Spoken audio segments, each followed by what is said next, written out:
নমস্কার বন্ধুরা, তনহির পাকশালাতে সবাইকে স্বাগত। অনেকেই অনেক দিন ধরে আমাকে অনুরোধ করেছিলেন ম্যাঙ্গো চিজকেকের রেসিপি শেয়ার করবার জন্য। আজকে আমি আপনাদের সঙ্গে শেয়ার করছি নো বেক ম্যাঙ্গো চিজকেকের রেসিপি। কোনো রকম বেকিং পদ্ধতি ছাড়াই তৈরি হয়ে যাবে দারুণ সুস্বাদু এবং মাউথ মেল্টিং ম্যাঙ্গো চিজকেক।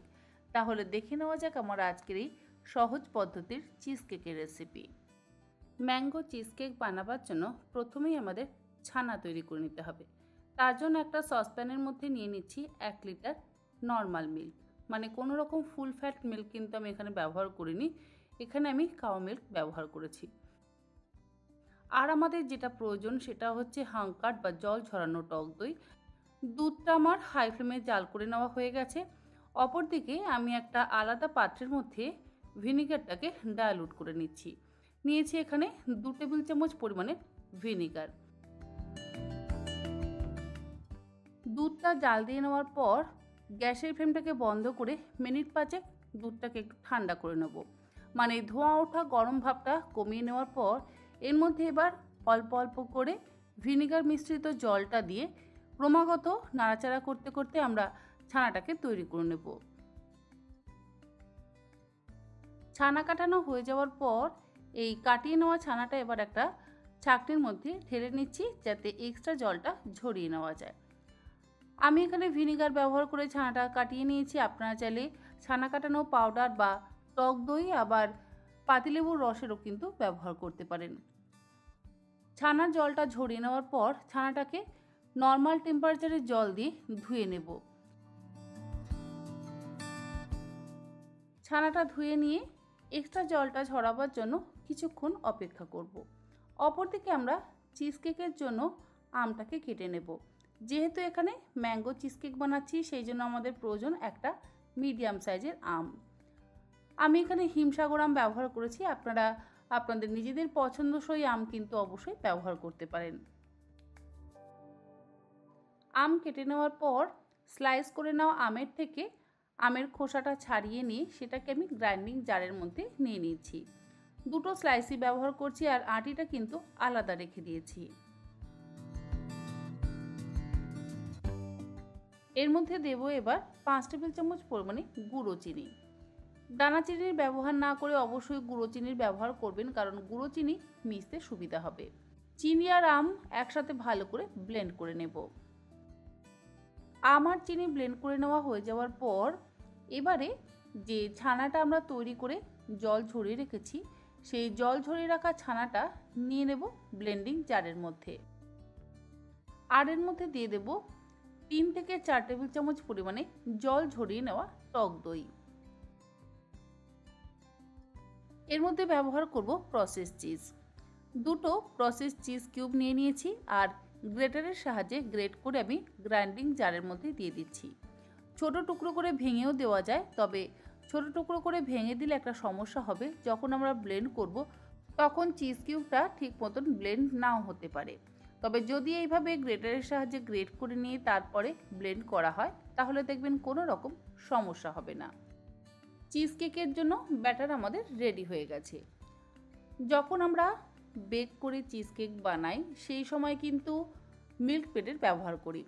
আজ যেহেতু কোনো রকম বেকিং ছাড়াই আমরা ম্যাঙ্গো চিজ কেক বানাচ্ছি সেই জন্য মিল্ক মেডের ব্যবহার করছি না।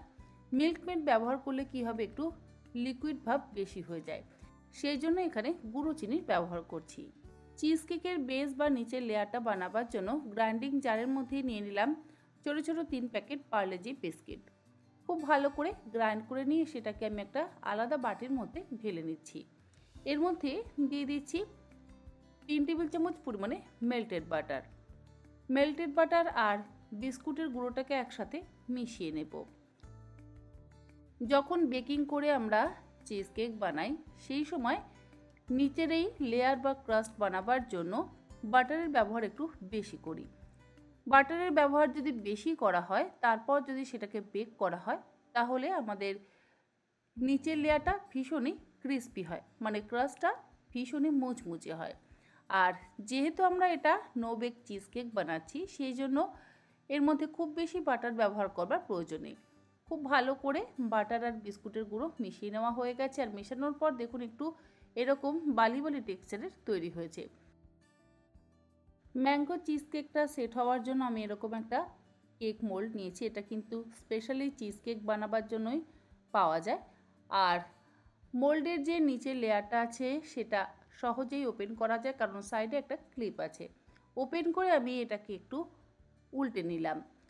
এইভাবে করলে চিজ কেকটা আমাদের সেট করতে সুবিধা হবে। অল্প একটু বাটার আমি চারিদিকে ব্রাশ করে নিলাম। আর বাটার ব্রাশ করে নেওয়ার পর নিচে একদম গোল করে একটা বাটার পেপার আমি কেটে নিয়ে আটকে দিলাম। আর সাইডেও কিন্তু একই রকমভাবে বাটার পেপার আমি ব্রাশ করে নিয়ে তারপরে আটকে দিয়েছি। ওপর থেকে দিয়ে দিচ্ছি আরও সামান্য পরিমাণ একটু বাটার। বাটার আর বিস্কুটের যে মিশ্রণটা আমরা তৈরি করে রেখেছিলাম সেটা দিয়ে দেব কেক মোল্ডের মধ্যে। তারপরে একটা গ্লাস দিয়ে আমি চারিদিকে সমানভাবে স্প্রেড করে দেব, যাতে নিচের লেয়ারটা একদম সমান হয়।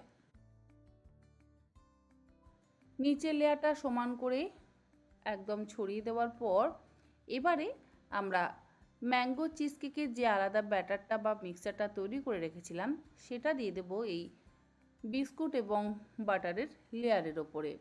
এরপরে চারিদিকে ব্যাটারটাকে স্প্রেড করে দিচ্ছি। চিজ কেকের এই কনসিস্টেন্সিটা এইরকম ঠিক হবে। এর থেকে বেশি পাতলা করলে তখন আবার আমাদেরকে বেক করতে হবে।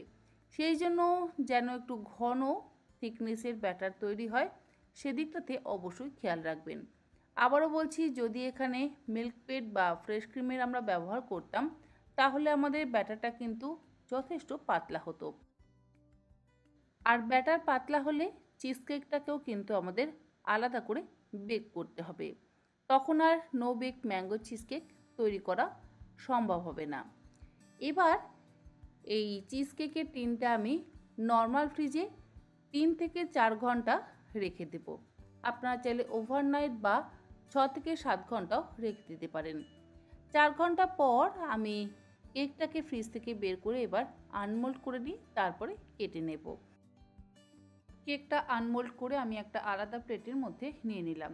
আর ওপর থেকে দিয়ে দেব ম্যাঙ্গো জেলি। এটা আমার ঘরে তৈরি করা ম্যাঙ্গো জেলি। পরে অবশ্যই এই ম্যাঙ্গো জেলির রেসিপিটা আপনাদের সঙ্গে শেয়ার করব। ম্যাঙ্গো জেলিটা দিয়ে ওপর থেকে স্প্রেড করে দেব। ম্যাঙ্গো জেলির বদলে আপনারা চাইলে ম্যাঙ্গো পাল্পও অবশ্যই ব্যবহার করতে পারেন।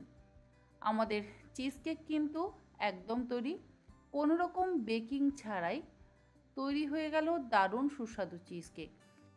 আপনাদের কাছে যদি চিজ কেক বানাবার মোল্ড না থাকে তাহলেও কোনো সমস্যা নেই। ছোট ছোট কাঁচের বাটি তো সকলের বাড়িতেই থাকে।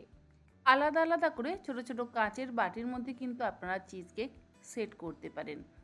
এরকম বড় মোল্ডের যে সবসময় প্রয়োজন পড়বে তা কিন্তু একেবারেই নয়। সাধারণত নো বেক চিজ কেক যদি বানাতে হয় তাহলে তার মধ্যে জেলেটিন এবং হোয়াইট চকলেটের ব্যবহার করা হয়, যাতে চিজ কেকটা একটু হার্ড হয়। এর মধ্যে যেহেতু জেলেটিন বা হোয়াইট চকলেটের কোনো রকম ব্যবহার করা হয়নি, সেই জন্য একটু নরম আছে, তবে স্বাদ কিন্তু অসাধারণ হয়। আশা করি আমার আজকের এই ম্যাঙ্গো চিজ কেকের রেসিপি আপনাদের ভালো লাগলে এইবার গরমে অবশ্যই এইরকমভাবে কোনো রকম বেকিং পদ্ধতি ছাড়াই বাড়িতে বানিয়ে নিন no bake mango cheese cake. আজ তাহলে এই পর্যন্ত। আবার হাজির হয়ে যাব অন্যদিন অন্য কোনো রেসিপি নিয়ে। ভালো থাকবেন, সুস্থ থাকবেন। ধন্যবাদ।